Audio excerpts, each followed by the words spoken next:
부활은 죽었다가 다시 사는 걸 말합니다. 이 부활 사건은 구약 성경에도 몇 번 등장합니다. 최초의 부활 사건은 엘리야를 통해서 사르밧 과부의 아들이 죽었을 때 살아나는 장면이 성경에 나타나는 첫 번째 부활입니다. 그리고 또 두 번째 부활은 엘리사를 통해서 수넴 여인의 아들이 다시 살아나는 장면입니다. 이 두 여인의 아들은 공통점이 있습니다. 다 주님을 위해 섬겼다는 것입니다. 물론 모든 사람들 다 주님을 섬겼지만 이 두 사람의 특징은 특별히 하나님의 종들을 섬겼다는 겁니다. 그냥 뭐 하나님의 종이라고 섬긴 게 아니고 정말 하나님을 그렇게 사랑하는 마음으로 섬겼기 때문에 하나님께서 결정적인 순간에 그 기적을 주신 것입니다. 세 번째 이 부활은 엘리사가 죽고 난 다음에 그의 묘실이 만들어졌고 그의 시체를 이제 그 묘실에 넣어놨습니다. 근데 세월이 한참 지난 후에 어떤 사람들이 한 시체를 그곳에 그냥 얼떨결에 그곳에 그냥 던졌는데 엘리사의 시체에 닿자마자 그 죽은 사람이 살아나는 엄청난 기적이 일어나 버리고 말았습니다. 도대체 이 사람은 그냥 뭐 특별히 잘한 것도 없는 것 같은데 근데 우리가 모르는 뭔가 있었겠죠. 그러니까 이런 또 기적을 맛봤겠죠. 그래서 세 번째 기적은 누군지는 잘 모르지만 엘리사의 그 묘실에 그냥 던져졌다가 그러니까요 우리는요 그냥 친구 따라 강남 간다고 뭐 그런 말 있긴 있지만 친구도 잘 만나야 됩니다. 그리고요 믿음의 자리 나와야 됩니다. 그냥 얼떨결에 나와도 사실 예수님의 십자가를 지고 대신 지고 갔던 시몬도 그렇잖아요. 그냥 얼떨결에 졌거든요. 구경 나왔다가 그냥 얼떨결에 졌거든요. 근데 그것도 억지로 졌지만요 놀라운 은혜인데 사도행전에 그의 가족들이 등장하잖아요. 그의 가족들이 이름이 등장해요. 그의 아내와 자녀들 이름이 등장하거든요. 이 사람이 진짜 예수님을 만나버린 거죠. 그 억지로 졌는데 그때는 투덜투덜 됐겠죠. 왜 십자가 엄청 무겁잖아요. 그리고 그게 언덕이거든요. 예루살렘은 산 위에 있기 때문에 그 평지였으면 예수님도 뭐 어느 정도 지고 갈 수 있을 거예요. 그냥 끌고 가더라도 갈 수 있죠. 언덕이기 때문에 예수님은 더 이상 감당할 수 없었어요. 그래서 이제 그 시몬에게 억지로 집었는데 이 사람 예수님 만나버리고 만 거예요. 근데 이 세 번째 기적은 바로 그런 거죠. 그냥 묘실에 자기 묘실도 아니었는데 그냥 남의 묘에 던져진 거잖아요. 어떻게 보면 불쌍한 사람이잖아요. 그런데 그 묘실이 엘리사의 묘였다는 거죠. 그래서 다시 살아나는 엄청난 기적을 맛보고 말았던 것입니다. 오늘 잘 나오셨습니다. 아멘. 정말 나와도요 이런 자리 나와 있어야 해요. 아멘. 세상에 대박 터뜨리는 그런 자리 가봤자 그냥 거기서 그때뿐입니다. 진짜 이 믿음의 자리로 예수님 앞에 부활하신 예수님 앞에 나오면 그게 복된 것이 되는 것입니다. 신약 성경에도 등장합니다. 구약은 이렇게 4번이었는데 구약은 이렇게 3번이었는데 신약 성경은 더 많이 나옵니다. 예수님께서 일으키신 기적들이죠. 나인성 과부의 아들 장례식을 진행하는 과정 중에 살아나는 놀라운 기적이 일어나죠. 그리고 회당장 야이로에 따른 역시 죽었다가 장례 준비하는데 살아나는 엄청난 기적이 일어났던 것입니다. 그리고 또 세 번째는 죽은 나사로, 아예 이 나사로는 무덤에 들어가가지고 이 살이 썩어 나갔죠. 이미 썩었어요. 죽은 지 시간이 지나버렸으니까 장례식이 이미 끝났어요. 그런데 예수님께서 살리시는 엄청난 기적이 이 신약의 세 번째 기적으로 나타나죠.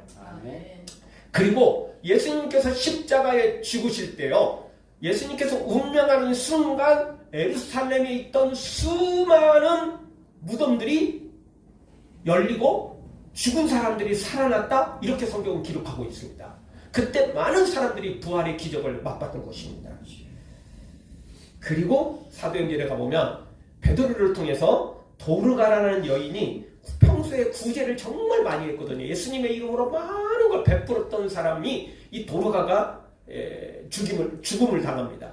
그러자 그에게 도움을 받았던 수많은 여인들이 와서 눈물을 흘리며 하나님 앞에 간절히 기도하게 되고, 마침 그곳에 베드로가 가까이 있어서 그 베드로를 통해서 살아나는 엄청난 기적을 맛보게 되죠. 또 사도행전에 또 한 명이 등장하는데 사도 바울을 통해서 그 설교를 듣다가 창틀에 걸터 앉아가지고 꾸벅 졸다가 떨어진 유두고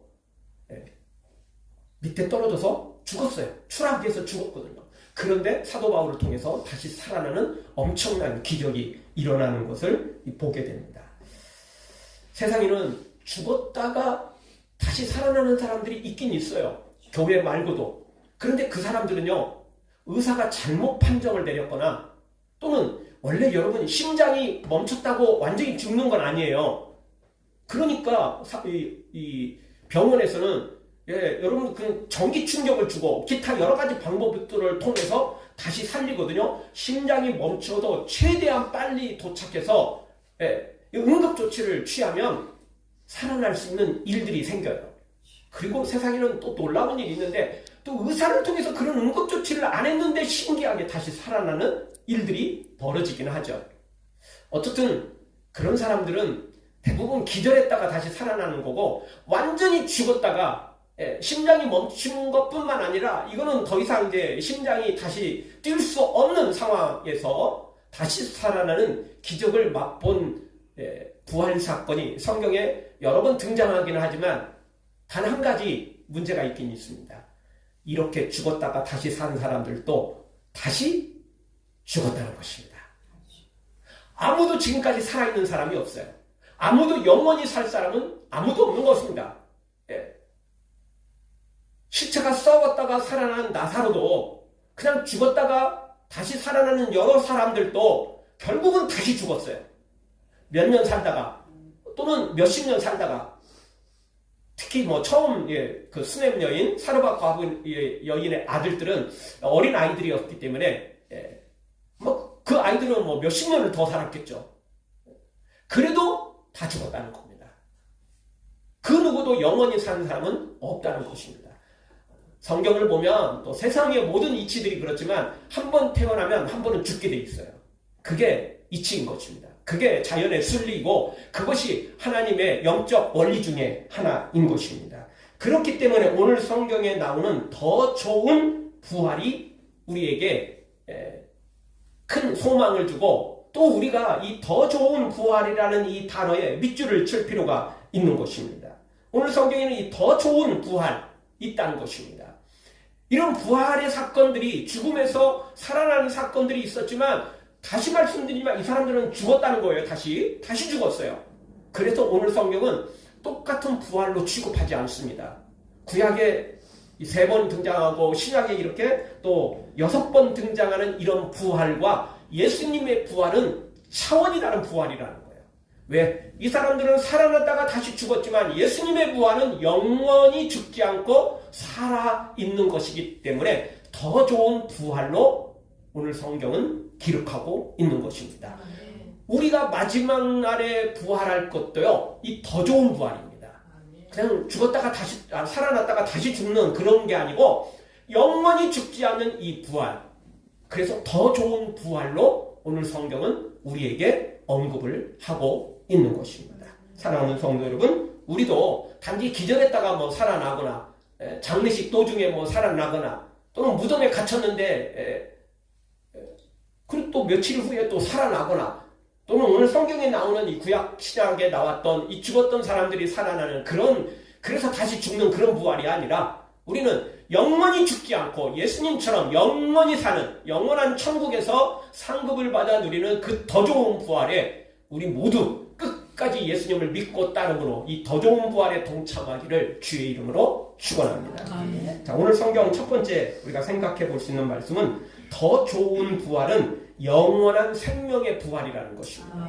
똑같은 부활이 아니에요. 이런 부활을 체험한 것도 놀랍죠. 왜 놀랍냐면 저는 단지 몇 년을 더 살거나 몇십 년을 더 산 것이 위대한 일이 아니고 여러분 이렇게 죽었다가 다시 사는 사람들은 인생을 진짜 새롭게 살지 않겠어요?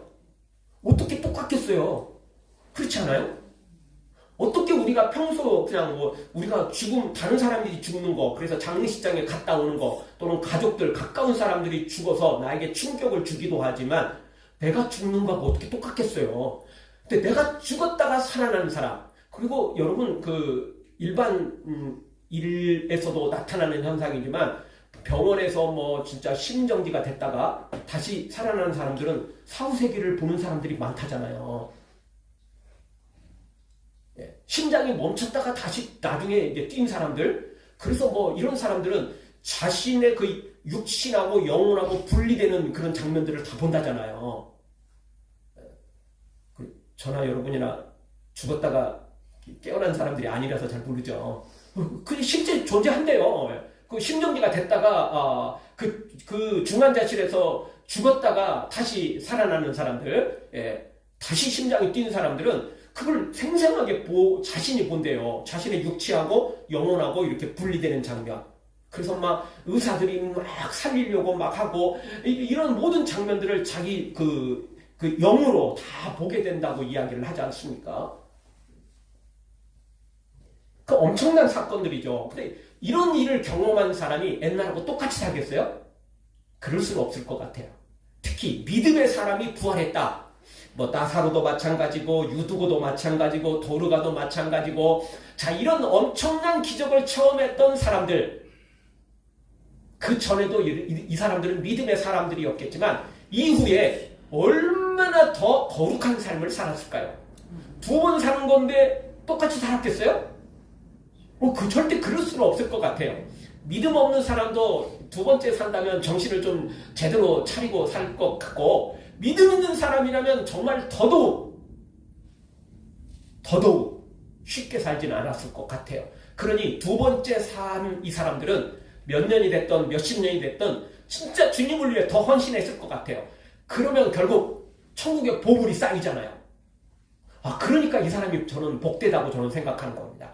그냥 다시 죽었다가 살아나서 몇 년 또는 몇십 년을 더 살아서 복된 게 아니고 그래봤자 사람은 뭐 다 어차피 한번 죽게 돼 있는 거니까. 그런데 이 사람들은 부활을 체험하고 나서 죽었다가 살아나고 나서 얼마나 주님을 위해 헌신했겠어요. 그러면 천국의 상급이 얼마나 쌓였겠냐고요. 이게 부러운 겁니다. 이게 주님 위해서 충성하다가 천국의 상급이 쌓였다는 거. 이게 놀라운 기적이 아닐까, 또 부러움의 대상이 아닐까 생각됩니다. 어쨌든 우리는 이 더 좋은 부활이 우리가 바라는 소망입니다. 더 좋은 부활입니다. 그냥 죽었다 살아나는 게 아닙니다. 그냥 영원히 사는 것입니다. 영원히 죽지 않는 것입니다. 어떤 사람들은 말합니다. 네가 죽어봤냐? 천국과 지옥 있는 거 네가 아냐? 죽어봐야 알지. 저도 똑같이 질문을 던지고 싶습니다. 그러면 너는 죽어봤냐? 네가 죽어봤고 천국과 지옥이 없는 거 너 다 증명해낼 수 있냐? 본인도 모르잖아요. 본인도 죽어보지 않아서 천국과 지옥 있는 거 모르잖아요. 그런데 왜 없다고 해요? 그럼 확률상은 반반이잖아요. 그렇죠? 그냥 객관적인 확률상. 믿음이 있든 없든 주장을 하든 주장을 하지 않든 그냥 과학적인 그냥 수학적인 판단을 내린다면 반반이에요. 50%예요. 죽고 난 다음에 사후세가 있느냐 없느냐 반반이에요. 천국과 지옥이 있느냐 있다 없다 반반이죠. 여러분 50%면 확률이 굉장히 높은 편입니다. 반반이잖아요. 말 그대로. 그 정도 확률이면요 굉장한 확률에 속할 수 있습니다. 내 재산을 내 생명을 내어놓는 확률이라면 조금 솔직히 불안한 확률이지만 솔직히 우리가 여러분 수능 시험을 보고 회사 입사 시험을 보고 또 수많은 우리가 선택을 할 때 50% 확률이라면 대단한 확률입니다. 여러분 지금 사람들이 뭐 개업을 하거나 또는 뭐 자기 자영업을 하는데요. 엄청나게 많이 개업되지만 엄청나게 나중에 폐업을 많이 합니다. 50% 확률이라면요. 정말 대단한 확률인 것입니다. 망하느냐 성공하느냐 이 둘 중에 하나로만 결정한다면 50% 확률이면요. 엄청나요. 개업하는 사람들 그 성공 확률이요. 2, 3년 내에 폐업하지 않고 계속 나름대로 좀 돈을 만질 수 있는 그런 자영업이라면요. 정말 성공하는 것입니다. 그 쉽지 않아요. 절대. 50% 확률이 아니에요. 그거요. 지금 상황에는요. 10%도 못 되는 그런 것들이 굉장히 많습니다. 그러니 50% 확률이라면 대단한 확률이라고 볼 수 있어요. 그러면 준비해야 되지 않아요? 준비해야죠. 준비하는 게 막 내 재산을 다 바쳐야 한다거나 내 생명을 바쳐야 한다거나 뭐 이러면 또 조금 고민이 많이 되죠. 네, 고민해야 됩니다. 그런 정도 되면. 근데 그런 게 아니라면 생각보다 쉬워요. 일주일에 한 번, 뭐 주일날 아침부터 시작해서 저녁까지 교회에 있는 것도 아니고 믿음이 좋으면 계속 나오셔서 오후 예배도 참석하시고 또 막 다른 것도 다 하시고 막 이러면 더 좋아요. 근데 교회에서는 기본을 11시 예배 딱 1시간이잖아요. 조금 더 길어봤자 뭐 1시간 10분 이것밖에 안 되는 거잖아요. 그것만 있는 것도 아니고 또 점심도 주잖아요. 돈 받고 팝니까? 아니잖아요. 공짜로 주시잖아요. 그 감사한 거 아니에요? 뭐 그거 사실 뭐 와서 뭐 예배 참석하고 맛있는 점심도 먹고 사실 뭐 손해보는 거 없잖아요. 아니 뭐가 문제예요? 그게 또 좋은 거 아니에요? 더 좋은 거 아니에요? 우리 전 재산을 바쳐야 천국 갈 수 있다. 내 생명을 바쳐야 천국 갈 수 있다. 이게 아니고 그냥 일주일에 한 번 나와서 이게 최소예요. 믿음이 더 좋으면 내가 더 열심히 하겠지만 이게 최소거든요. 일주일에 1시간 정도만 투자를 하라는 거예요. 오면 또 점심도 먹겠다는 거예요. 주겠다는 거죠. 오늘 또 부활절이면 계란도 준다고 그러고. 뭐가 손해예요? 뭐가 손해? 큰 문제 없잖아요. 이 정도는 미래를 위해서, 내세를 위해서, 천국과 지옥을 위해서 투자할 만한 충분한 가치가 있는 거 아니에요? 아멘. 진짜 가치가 넘치고도 남죠. 아멘. 반반일 확률 같은데 전혀 우리가 그렇게 크게 손해볼 일이 없다는 거예요. 그러면 이 정도면 진짜 대박 맞은 거나 다름없잖아요. 준비를 해야 되지 않겠습니까? 아멘. 그런데 다시 말씀드린 것처럼 교회를 안 다니는 믿음이 없는 사람들 중에서도 신정지가 됐다가 죽었다가 다시 살아나는 사람들은 사후세계를 알고 있다는 거예요. 자기가 체험을 했으니까. 자기가 경험을 했으니까. 그것이 꼭 예수님을 믿어야 구원을 받는다. 여기까지는 이제 모르죠. 그냥 본인들은 사후세계가 분명히 있다. 교회가 말하는 천국과 지옥인지 아니면 뭐 불교가 말하는 그런 극락과 무슨 뭐 이런 것인지 아니면 또 다른 종교가 말하는 그런 것인지는 자신들은 잘 모르겠지만 분명한 건 사후세계가 있다. 이 사람들도 자기가 체험을 했기 때문에 안다는 것입니다. 그런데 성경은 분명히 말합니다. 분명하게 우리에게 말씀합니다. 죽고 난 다음에는 천국과 지옥이 있다는 것입니다. 예수님을 믿으면 천국이고 예수님을 믿지 않으면 그 죄 때문에 지옥 가는 것입니다. 죄가 없으면 죄를 용서받으면 천국에 가는 것이고요. 아멘. 예. 그러면서 오늘 우리에게 다시 한번 말씀합니다. 예수님은 죽음을 이기시고 사흘 만에 부활하셨는데 죽지 않고 지금도 살아 계신다는 것입니다. 아멘. 그리고 예수님이 부활의 첫 열매가 되셨습니다. 그리고 우리에게도 동일한 부활로 우리를 이끄시고 계십니다. 아멘. 그래서 예수님을 믿기만 하면 동일하게 우리도 그 부활에 동참하게 된다는 것입니다. 아멘. 영원히 죽지 않는 더 좋은 부활입니다. 아멘. 사랑하는 성도 여러분, 이 더 좋은 부활에 끝까지 우리 예수님 믿고 따라가서 예수님과 함께 더 좋은 부활에 동참하기를 주의 이름으로 축원합니다. 아멘. 두 번째 주시는 말씀은 더 좋은 부활을 가지면 인생이 바뀌게 된다는 것입니다. 아멘. 여러분, 우리 인생은요, 여러 가지로 나눌 수도 있겠지만 영적으로 크게 나누면 예수님을 믿기 전과 믿은 후로 우리 인생이 달라집니다.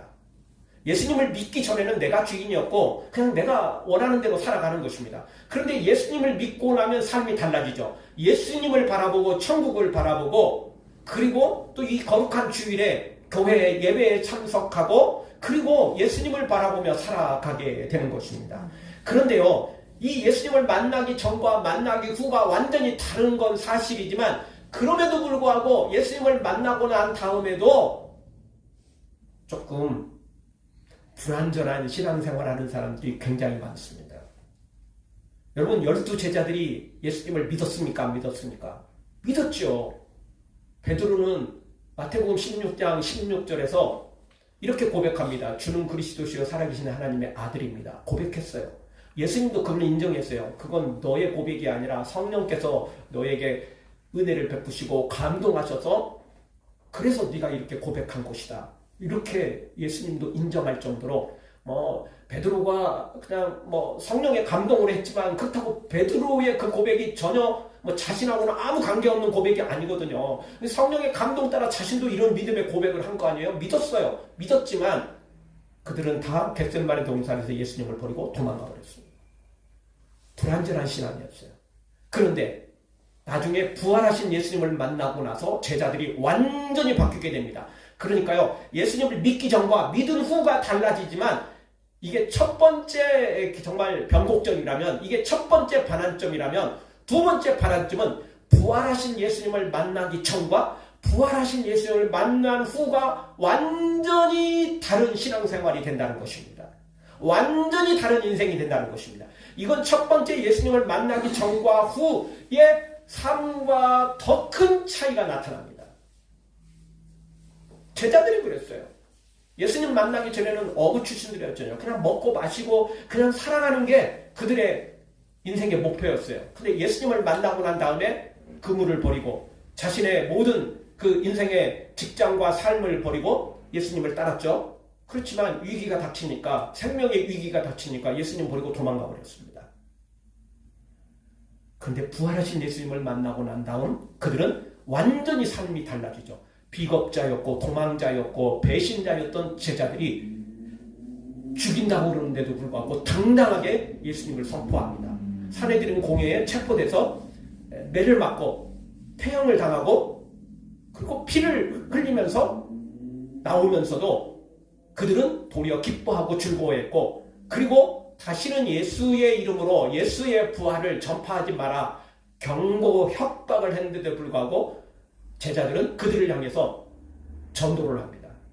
우리는 예수님의 부활을 내가 목격했기 때문에, 부활하신 예수님을 만났기 때문에 우리는 그 사실을 전하지 않을 수 없다. 아무리 당신들이 우리를 죽이고 아무리 당신들이 우리를 감옥에 가둔다 할지라도 우리는 살아계신 예수님을 만났기 때문에 그걸 멈출 수가 없다. 담대하게 복음을 전했어요. 아멘. 제자들이 어떻게 이렇게 바뀌었습니까? 인생이 왜 이렇게 바뀌었을까요? 부활하신 예수님을 만났기 때문에 그렇습니다. 아멘. 사도 바울도 똑같습니다. 그가 사울이었을 때는 교회를 핍박했습니다. 예수 믿는 자들을 핍박했습니다. 심지어 외국까지 쫓아가서 믿는 자들을 감옥에 가두고 핍박을 했던 사람입니다. 그런데 그가 다메섹 도상에서, 다메섹으로 가는 그 길 중에, 그 다메섹은 외국이거든요. 그 가는 중에 부활하신 예수님을 만나버립니다. 그리고 핍박하러 갔던 그가 그곳에서 복음을 전하게 되고 그 뒤로 전도자로 세워집니다.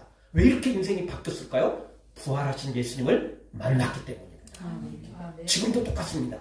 여러분, 우리가 예수님 만나기 전과 후가 우리 인생이 달라질 수 있지만 부활하신 예수님을 만나는 것과는 비교할 수 없을 정도로 이 부활하신 예수님을 진짜 만나야 되는 것입니다.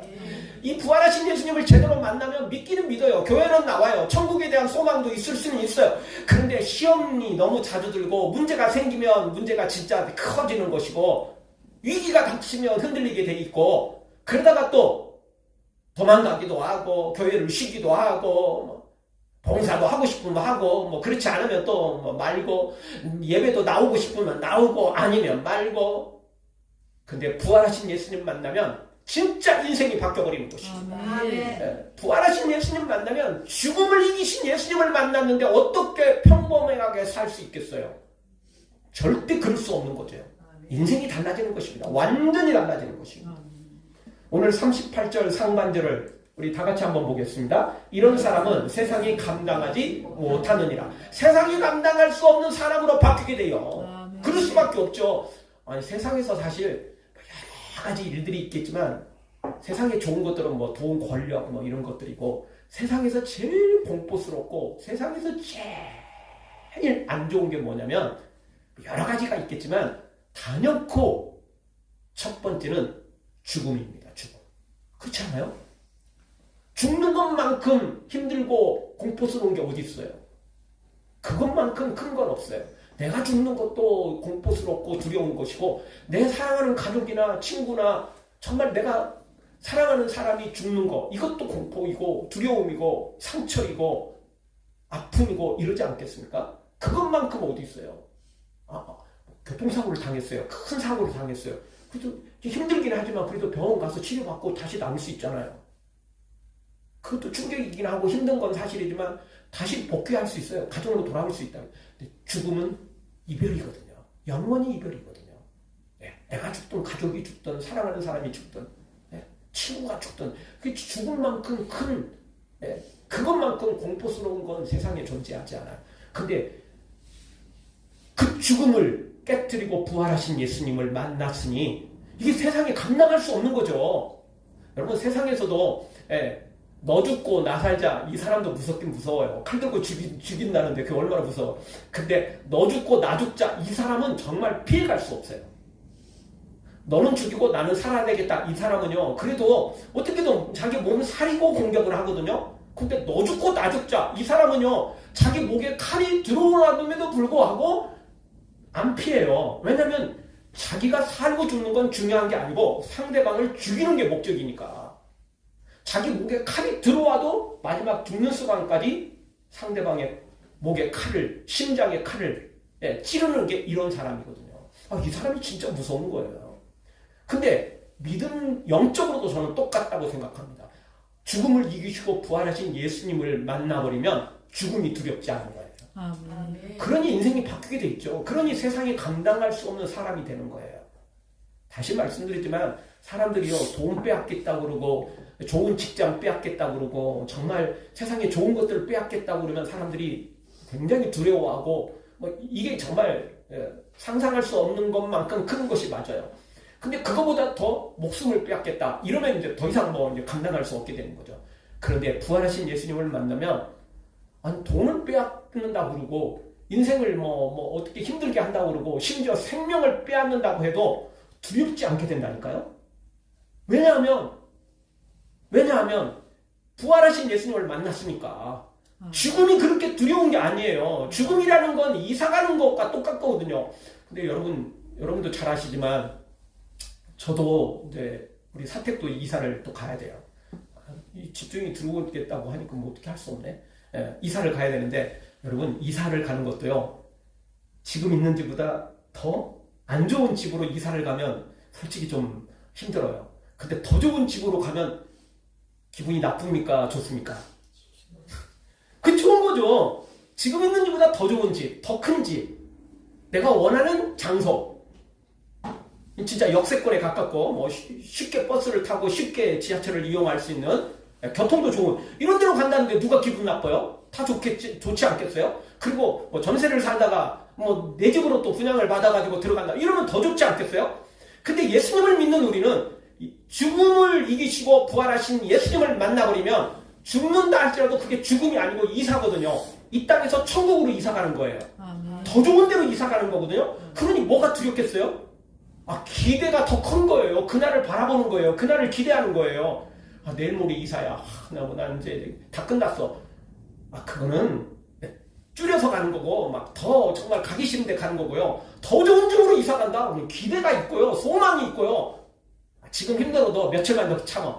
더 좋은 곳으로 갈 거야. 이거 아니겠어요? 부활하신 예수님을 만나면 천국에 대한 소망이 있고 죽음이 두렵지 않다니까요. 이사 가는 거예요. 죽는 게 아니라니까요. 이사 가는 거라고요. 그러니 어떻게 세상에 감당할 수 있겠어요? 감당 못해요. 제일 공포가 두려움이 죽음인데 그 죽음을 이겨버리신 예수님을 만났으니까. 그리고 그 예수님이 예수님 혼자 부활하시고 야 너네들은 구경만 해라 이런 게 있어 이게 아니고 우리에게도 부활을 선물로 주신다고 하시잖아요. 그러니까 엄청난 사건을 체험하는 것과 같은 것입니다. 그래서 부활하신 예수님 만나야 돼요. 아멘. 부활하신 예수님 만나니까 제자들이 비겁자, 도망자, 배신자들이 다 순교의 길을 걷잖아요. 핍박했던 사울이 사도 바울로 완전히 바뀌게 되잖아요. 부활하신 예수님 만나면 삶이 달라질 수밖에 없는 것입니다. 마지막 세 번째로 더 좋은 부활은요. 상상할 수 없는 상급이 있다는 것입니다. 오늘 성경 35절에서 38절까지 우리 다시 한번 읽어보죠. 같이 보겠습니다. 여자들은 자기의 죽은 자들을 부활로 받아들이기도 하며 또 어떤 이들은 더 좋은 부활을 얻고자 해요. 더 좋은 부활이죠. 이게 주님이 말씀 더 좋은 부활. 그래서 이 더 좋은 부활을 얻고자 어떻게 했습니까? 부활하신 예수님 만나고 더 좋은 부활을 얻고 싶어서 이들이 한 일이 있어요. 뭐죠? 심한 고문을 받았어요. 그럼에도 불구하고 구차히 풀려나는 걸 원하지 않았어요. 독립운동하다가 체포돼서 일본에 협조하고 일본 일왕을 찬양하고 뭐 식민지가 된 것은 대한제국의 뭐 영광이다 뭐 이런 식으로 말만 하면 풀어주겠다. 그렇게 해서 풀려난 사람들이 상당수 있잖아요. 예. 뭐 독립운동으로 해서 뭐 들어갔는데도 불구하고 그 고문을 견디지 못하고 일본의 그 협박을 견디지 못하고 일제에 동조한 사람들 많죠. 생각보다 있습니다. 그런데 오늘 성경에 이 더 좋은 부활을 체험한 사람들이 심한 고문을 받아도 구차히 풀려나는 걸 원하지 않았대요.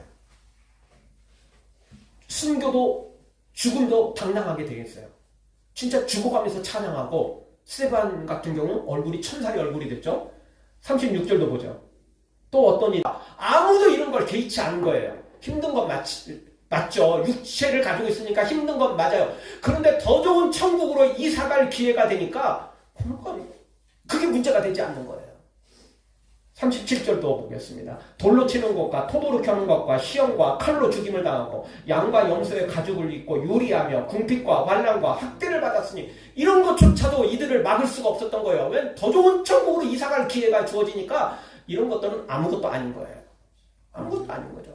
사실 뭐 돈이 많은 사람들은 뭐 분양받고 또 더 좋은 데로 뭐 이사 가는 거 그리고 지금도 뭐 돈이 남을 수 있어요.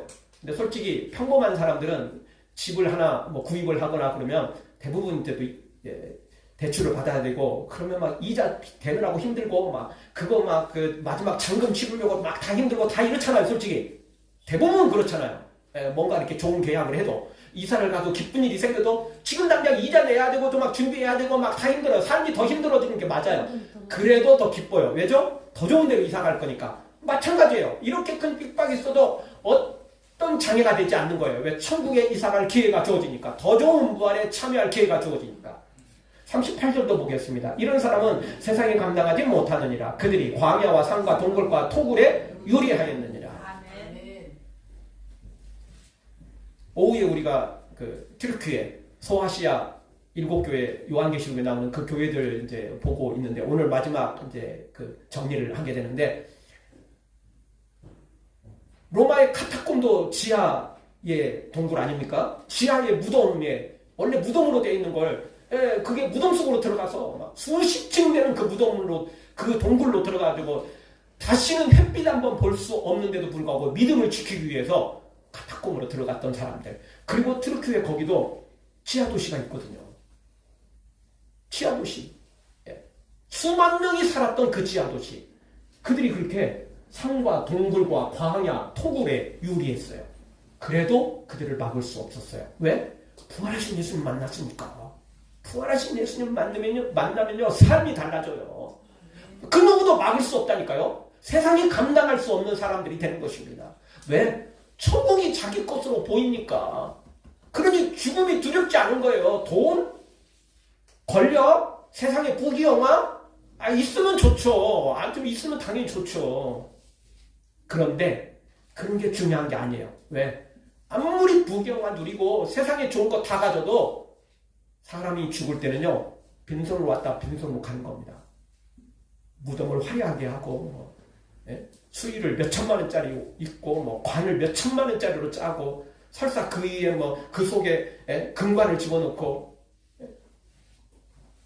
뭐 옛날 왕들은 뭐 죽고 난 다음에도 수종들 여인이 필요하다고 살아있는 사람을 생매장 시켜가지고 거기에 같이 그냥 뭐 이렇게 넣기도 했다는데 그런다고 달라지냐고요. 그런다고 달라지냐고요. 그렇게 해서 될 문제가 아니고 우리는 부활하신 예수님을 만났기 때문에 이 세상의 부귀영화가 중요하지 않는 거예요. 그 천국, 영원한 천국, 영원한 상급, 상상할 수 없는 그 부활하신 예수님을 만나버렸기 때문에 이런 삶을 살게 되는 것입니다. 오늘 부활절입니다. 예수님 부활하셨습니다. 그리고 그 예수님이 우리에게 부활을 약속하셨습니다. 이 부활하신 예수님을 분명히 만나고 우리 모두 세상의 것에 휩쓸리지 말고 정말 이 부활하신 예수님과 함께 부활의 삶을 살아가기를 주의 이름으로 축원합니다.